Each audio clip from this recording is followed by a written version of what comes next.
আমরা টেলিভিশনে national geography চ্যানেলটা কম বেশি সবাই দেখেছে। যেখানে দেখা যায় বাঘ অথবা সিংহ একটা পশুর দলের ভিতর থেকে একটা পশুকে আক্রমণ করে এবং শিকার করে।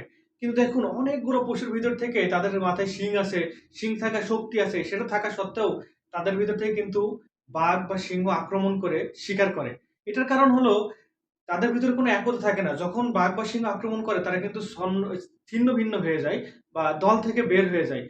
দেখুন সব পশুগুলা যদি একবারে ওই বাঘকে বা সিংহকে প্রতিহত করে তাহলে কিন্তু পশুরা শিকারের হাত থেকে রক্ষা পাবে। কিন্তু সেটা তারা করে না। এবং এখানে দেখুন এই মানচিত্রে ইরানের পাশে অনেকগুলা মুসলিম কান্ট্রি আছে।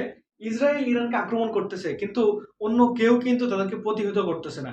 যার কারণে আজকে যদি মুসলিম বিশ্বের সবচেয়ে ক্ষমতাধর দেশ ইরান যদি পরাস্ত হয়ে যায়, কালকে কিন্তু জর্দানকেও ইসরায়েল আক্রমণ করবে, ইরাককেও আক্রমণ করবে। সুতরাং আপনারা পশুর মতো ছিন্ন ভিন্ন না হয়ে গিয়ে সবাই মিলে যদি প্রতিহত না করেন, তাহলে মুসলিম বিশ্বর ভবিষ্যৎ এবং মুসলিমদের ভবিষ্যৎ অনিশ্চিত।